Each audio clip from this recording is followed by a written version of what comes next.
Okay, thank you. Thank you. Very good camera. At least the cameraman, nothing else. And look at these array of mics. Look at the TV cameras. Yeah, I know. Is this on? Yeah, it's on. It's on. It's on. Wonderful to have all of you here. The reason we call this little meeting is Hello.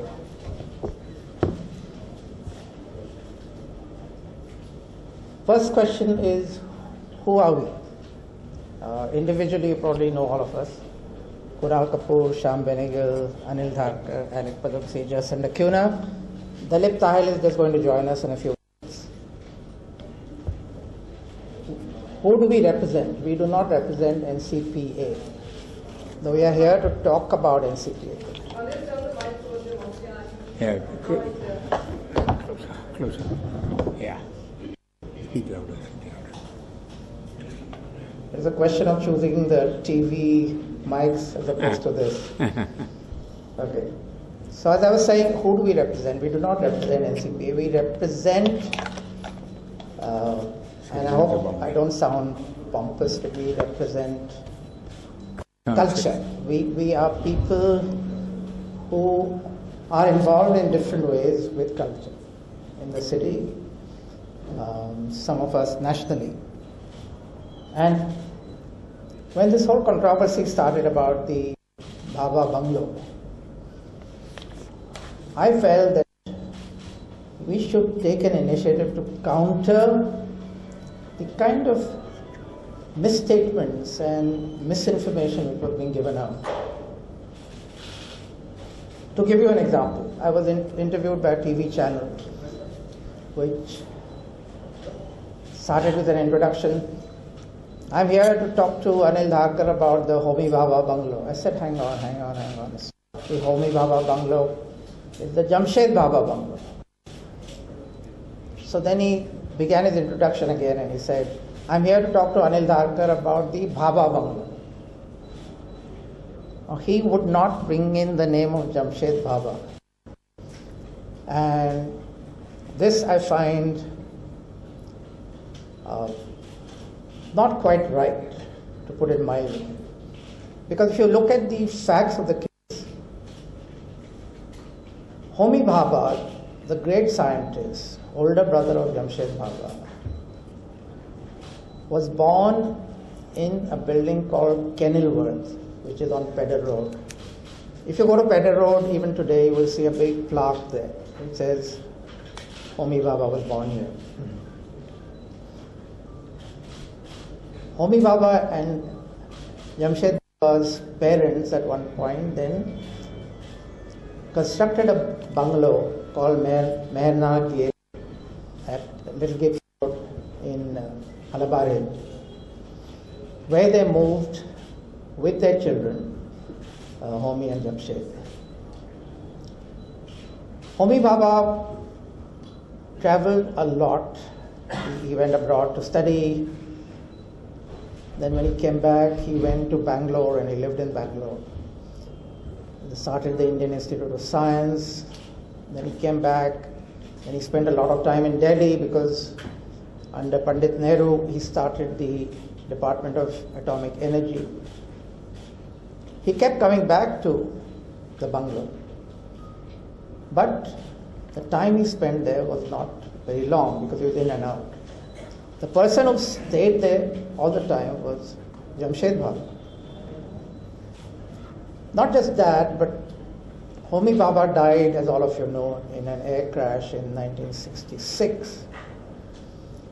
Now, Jamshed Bhabha continued to live there, and it was the only place he lived in. And he lived there till his own death in 2007. So what we are saying is 41 years after Homi Bhabha's death, Jamshed Bhabha continued to live in this bungalow.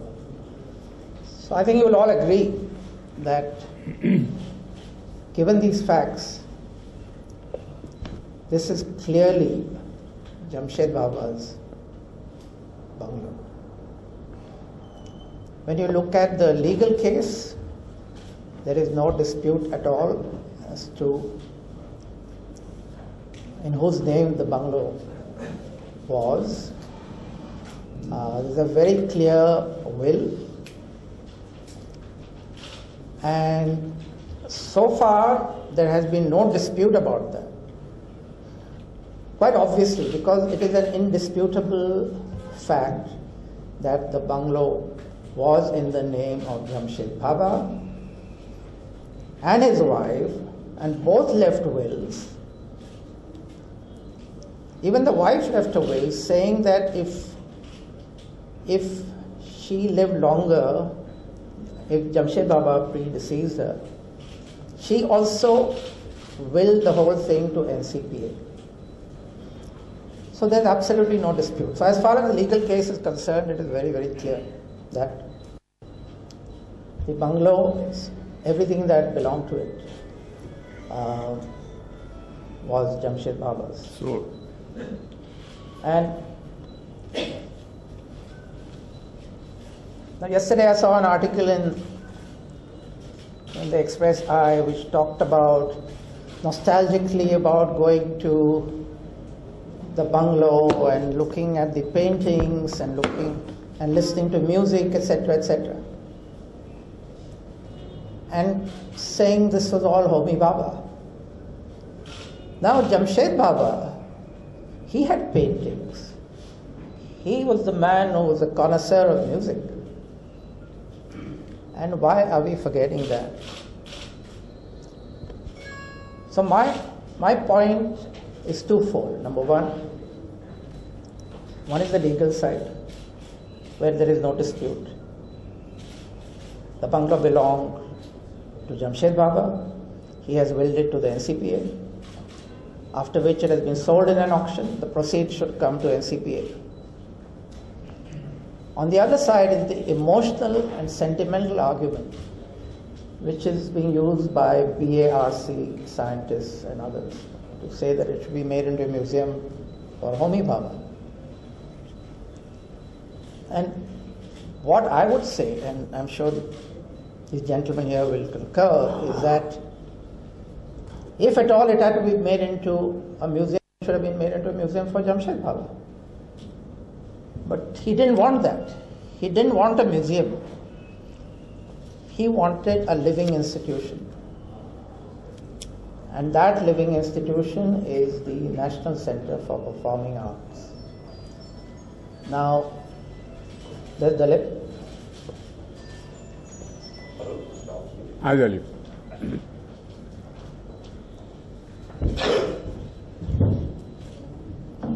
As you can see, we have people from, though in the cultural field, we're all from different fields.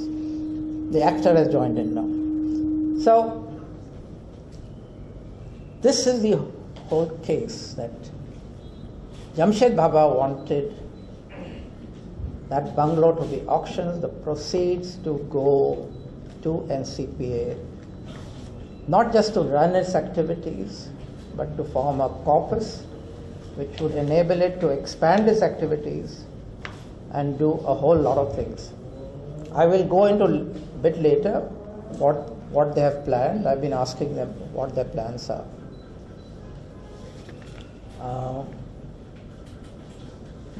The other small point I wanted to make was that the Bhabha family was a very closely knit family. And the brothers were very, very close to each other. Homi Bhabha himself was a man of deep culture. All his letters to his parents when he traveled abroad, what were his letters to his parents about? They were about, hey, I went to the opera, I saw the most wonderful opera, I listened to this great concert. I went to this museum, I saw the paintings, etc., etc. He himself collected art. He himself was a painter. If you go to TIFR, you will see his painting collections and the paintings which he did himself. Now, I'm speculating, but I would say that if Homi Bhabha died, he wouldn't want a name in his name.